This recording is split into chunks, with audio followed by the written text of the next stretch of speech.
This is one of these significant sort of tea leaves of how Putin feels things are going and how he's doing. Let's go ahead and put this up on the screen. He canceled this annual press conference. You can see that on the right side of the screen. I think that'll be the right as you guys are looking at it. As unease grows over Ukraine war, this again from the Financial Times, this they say is usually a large-scale event lasting for several hours, attended by hundreds of journalists. Kremlin spokesperson Dmitry Peskov said on Monday the conference will not happen before the new year. We hope that the president will still find an opportunity to talk to journalists. The reason it's a big deal is Putin usually loves this thing. Right. He usually loves doing it. It's a big deal. He brings in all these journalists. He loves holding forth. He goes over the time limit. And so for him to be like, nah, we're not going to do it right now, seems noteworthy. There's two potential theories here. One is things are obviously going very poorly for them in terms of this war. And maybe he just feels like he doesn't really have the information, even for sort of like friendly, hand-picked journalists, that he wants to go with right now. The other more conspiratorial, but also possible potential here is that he is really sick. I mean, there have been some indications that his health is failing. And so it could be he is physically not up to the task. Could be some combination of both. But that's basically the speculation I'm seeing at this point. Yeah, I think I have to err on the side of humiliation on his part, because the issue is I think even that's most likely. State media. They are criticizing him. They are airing stories, questioning the strategy. The conscription was a horrific domestic disaster. Yes. I think there's just no way around that. You had mass fleeing of the country. You had an activation of the Russian populace. They're like, hey, listen, like you can do whatever you want in Ukraine, but like when you're going to start shipping my ass over there, this is a whole other story. And people's brothers, uncles getting just thrown back into the service. These were major stories inside of Russia. So I think that's what it's all about. You know, I just don't believe that he would cancel this for any other reason, because he loves doing it so much. I mean, I've watched and covered it almost every year since it's happened. It's an extraordinary event because, you know, usually also there's foreign journalists there and you'll even kind of take them on.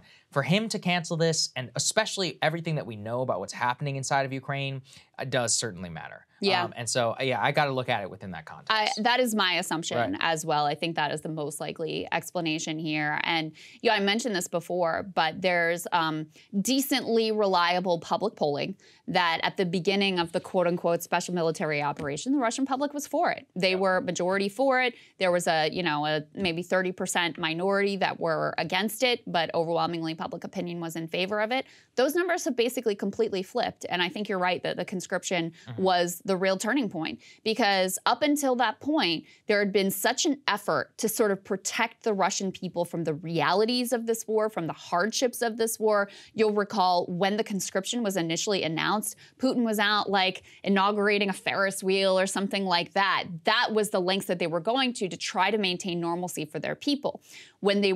When his hand was forced and they basically had to go forward with this fairly significant wave of conscription that really left everyone in the country who was a military-age man, or even could vaguely be defined as such, or anyone who knew or loved a military-age man, really left the entire population feeling very uncomfortable and very uncertain. And then it's like, yeah, maybe I supported the idea of this in theory, but am I willing to die for it? Am I willing to send my loved ones to die for it? Not so much. So that has resulted in a major flip in public opinion with the Russian people based on the polling that we can see that seems to be relatively credible and independent. At the same time, you have more sort of reckless and frankly terrifying nuclear rhetoric coming from Vladimir Putin. Let's go ahead and put this Bloomberg tear sheet up on the screen. He said Russia might consider formally adding the possibility of a preventive nuclear first strike to disarm an opponent to its military doctrine. That was just days after he warned that the risk of atomic war is rising. Quote, "We're thinking about this. If we are talking about a disarming strike, perhaps we should think about using the approaches of our American partners," he said, citing what he called U.S. strategies to use high-accuracy missiles for a preventive strike. He always does this. He always says, like, well, the U.S. did it, so now maybe we should do it too. On Wednesday, he said the risk of atomic warfare is rising and called Russia's arsenal a deterrent factor in conflicts. So, listen, how do you take these threats? Well, we have already, and Ukraine has already crossed a number of the supposed red lines that Putin has laid out before. You know, the attacks on the Crimea bridge, the wanting to take back Crimea, you know, attacks on the territory that they supposedly had, you know, annexed, attacks now inside of Russia. And there hasn't been a nuclear escalation.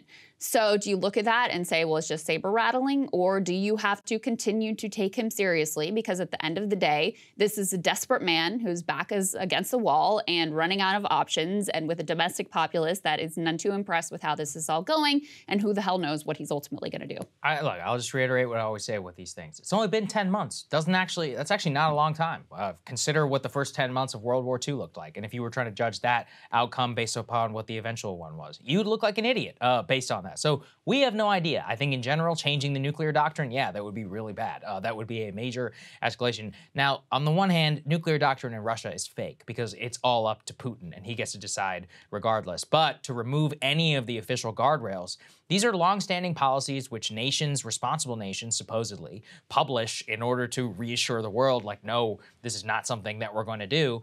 In the U.S., we even have strategic ambiguity where we don't really even lay it out one way or the other. But for them to remove it straight up, that's not good. You know, That's a not even move. the Chinese have that. So there you go. Listen, it just underscores my contention all along that we should be doing everything we possibly can to wrap this war up as soon as possible. And the U.S. has a lot to say about that. We are, you know, very much engaged in this thing.